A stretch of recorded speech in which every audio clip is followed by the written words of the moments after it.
Sandile, in his chat with Zanele, tells her about the design challenge Funani gave them.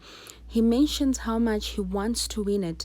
Zanele offers to speak to her father to favor him. Zanele refuses, highlighting that he wants to win fairly, not by cheating. Zanele offers him to help him anytime that he requires any help. Shoki meets up with Nkosi at the cafe, congratulating him in person for being a father. Asked how he is feeling, Nkosi could not describe, but he mentioned that seeing Busi is amazing. The baby just looks too beautiful. Nkosi shows Shoki a picture of the baby, and Shoki finds the baby very, very beautiful and precious, and tells Nkosi that she can't wait to meet her. But knowing Mampho, that will never happen. Nkosi actually has some great news for Shoki. The cops came to the hospital to take a statement from Mampho. This worries Shoki for a moment, but Nkosi goes on to tell her that it's over. Mampho told the police the truth about what happened with the whole accident, how she tripped and fell down the stairs, just like how Shoki had explained it. Shoki was shocked by this, but wondered why Mampho took so long to tell the truth. Mampho blamed it on the meds and concussion. They were all just messing with her head, she said. Shoki is excited and asks Nkosi with a smile when she can visit the baby. Nkosi suggests the next day they could actually go to the visiting hour together. Naledi and Isaac exchange words as usual, with Naledi telling Isaac that she is disappointed in him about last night's scheme of trying to get her drunk. Molefe spilled all the beans. Naledi seems to know everything and leaves Isaac with lots of questions and curiosity. She tells him that she is prepared for anything and is not leaving anytime soon. She takes pride in the idea Molefe gave her by accident. Nambita visits Sandile in his room, trying to make peace with him and also convince him to show her his designs. Sandile refuses and asks her to show hers first, but she refused. They are very suspicious of each other. Nambita wants them to restore their friendship, but Sandile tells her that he chats with Zanele every night. They try to get a solution, a way forward. Nambita promises never to sabotage Sandile. She learned her lesson with Honor's situation. She asks Sandile to trust her again.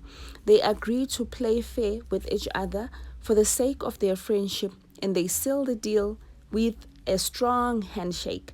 Nkosi visits Mampho and the baby with a surprise visitor. He invites her in. Surprisingly, Mampho welcomes Shoki well and happily shows her the baby. Mampho also sends Nkosi to buy juice for her so that she can have alone time with Shoki. As Nkosi leaves, he tells them to behave in courts because he knows the trouble that they can cause when they're in the same room. Mampho tells Shoki that they need to talk. Honor comes home with Soga to meet her mother. She introduces them to each other. Naledi notices Soga's car parked outside and asks if it belongs to Soga.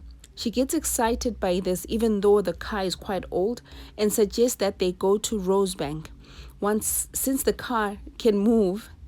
At the hospital, Shoki asks for an explanation from Mampho for why she told the truth. Mampho tells her that she wasn't planning on telling the truth, but there's something with lies. They can be a heavy burden and they are poisonous. So when she saw her beautiful daughter, so innocent and so pure, she couldn't taint her with her lies. She just wants to be a good mother to her. Shoki commended her for that behavior, for that decision actually, but went on to ask why it took her so long to change her mind. Mampho opened up to Shoki and told her that she wanted to destroy her life actually because she was jealous of Shoki and Ngosi's relationship, but then decided that she needed Ngosi to be happy, to be a good father, and Shoki makes him happy. Shoki thanks Mampho for telling the truth and mentions that it shouldn't have gotten to that point in the first place. She really apologized to Mampho for what happened. Mampho suggested since they are not going to be best friends, they can at least try to get along. Nkosi walks in and first thing he checks is if the two ladies are okay. Naledi is disappointed that Soga is unemployed. Isaac confronts Molefe on the other side on the failed task. Isaac wants to know what idea Molefe gave Naledi in his drunken state. Molefe can barely remember anything but is forced to remember by Isaac. He remembers mentioning that Naledi should not leave Ona. She is very gifted.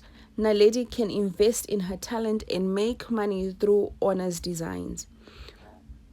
Mampho tries to reach out to her mother to no avail. She is not available, not reachable. She is saddened by this and sheds a tear. She wanted to tell her mother about the newborn baby. Naledi does not waste time. She immediately sits Ona down. As soon as they get back home, she tells Ona that she has an idea for her to make money. She openly tells her that her situation with Soga is a big no. She goes on to tell Ona that she showed some guy Ona's designs. He loved them and is willing to mass produce them and sell the dresses of her designs.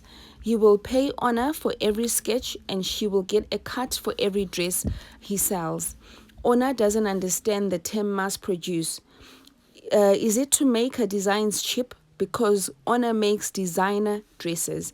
Naledi only wants to move volumes and make money. She does not care about Ona's classy dresses. She begs Ona to agree on this idea. She also gives Ona time to think about it and get back to her when she's ready. This is the end of today's episode, guys. Thank you so much for watching. Remember, if it's your first time, subscribe. Subscribe so that you get the next episodes and get the latest.com.